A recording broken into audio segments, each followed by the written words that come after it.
Greetings, this is NobleCale for NobleCale.com. I've got here a game called Miner's Cave for the Apple IIgs, and it's an MECC educational game that teaches you about machines, simple machines like levers and pulleys.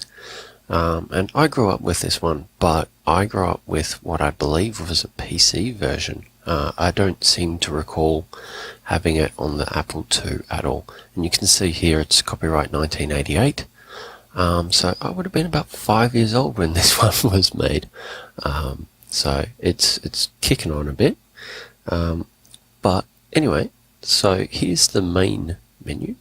And Miner's Cave is a prime example of MECC and their level of polish. They had quite a lot of bookending, and they were very good at basically arming the teacher or the assistant with any information that they required.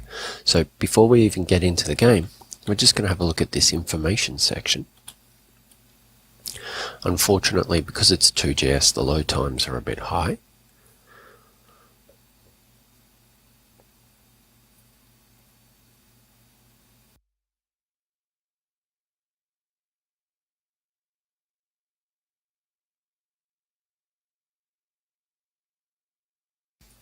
Shouldn't be too long now.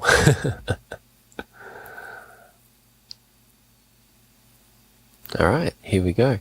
And so under the information section, you've got About Miner's Cave, which will basically give you a little bit of a blurb, see how the machines work. Now that's actually a set of demonstrations, and it's really good. The Miners Hall of Fame, which I assume is some kind of high score list, and teacher information, which is very specific information.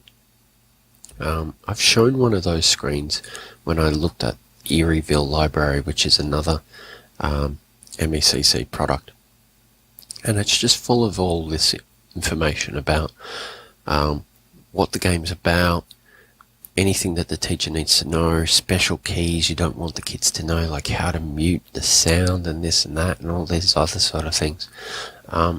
And at the end it's got the credits and a calibration screen to say this is magenta, so you should tune your monitor to this. Anyway, so let's have a look at About Miner's Cave.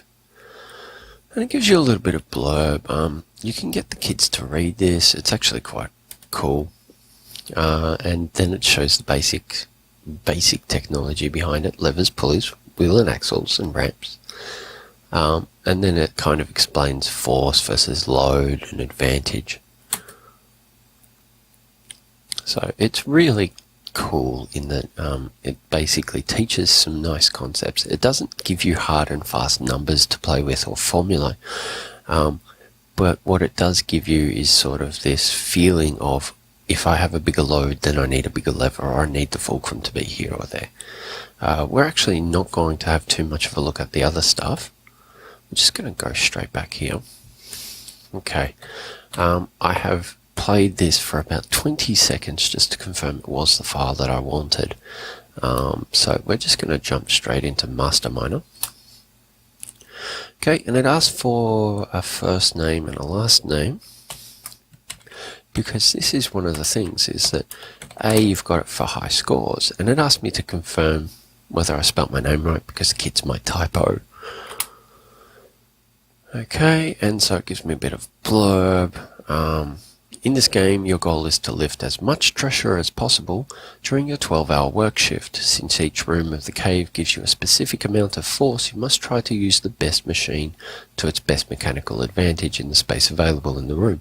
After you succeed in lifting a load, you'll find yourself in another room with another load waiting for you. You'll earn points for each load you lift. The heavier the load, the more it is worth, but you will lose points whenever you try to lift a load and fail. Once you have chosen a machine for a task, you will lose points if you need to change to another machine. And so it ticks off the hours as well. So what it's basically saying is, if you do right, you'll earn maximum amounts of points. For each time we need to correct something, we're going to get penalized. Now I'm looking at this, and I know that a wheel and axle or a pulley will be placed here, so that's no good. Looks like a good spot for a ramp, and 2 is actually a very light load. I think it goes up to about 18. We're just going to go with ramp.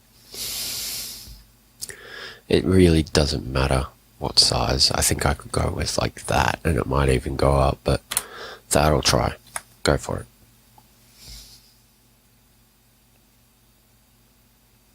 Perfection. Okay, lovely settings here.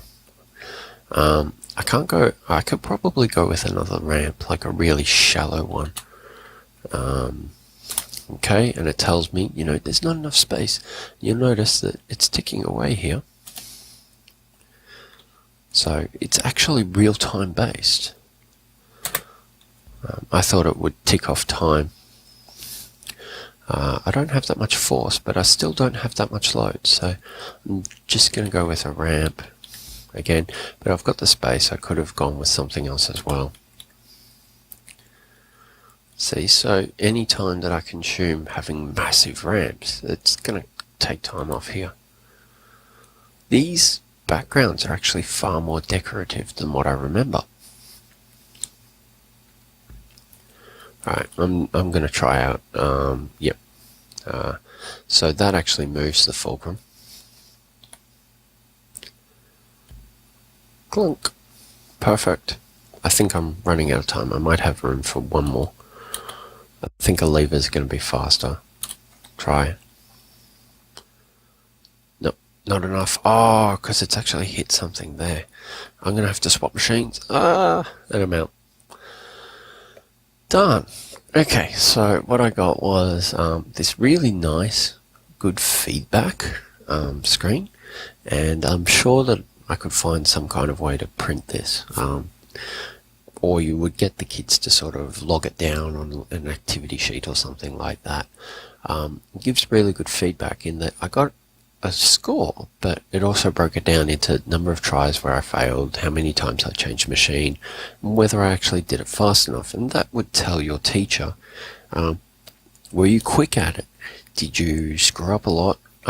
Did you really screw up a lot? And all that kind of stuff. So that's where the MECC games don't just give you feedback, but they give you detailed feedback on how you're analysing things. I think that that's kind of what really separates them as far as educational games go.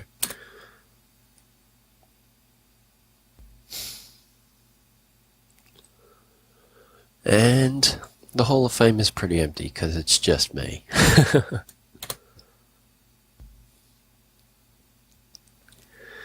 Alright, so that was Miner's Cave by MECC for the 2GS, and I'm pretty sure that there was a PC game. I couldn't actually find anything on Google, because there's a couple of other games. The Mine, I think, is one game that's taking up the search results, and The Cave or something similar. So unfortunately, it's a bit lost. I don't know how to find it, but if I can find any other links, I'll jam them into the video description. Anyway, this was NobleKale for NobleKale.com. I will see you on the next game. Bye.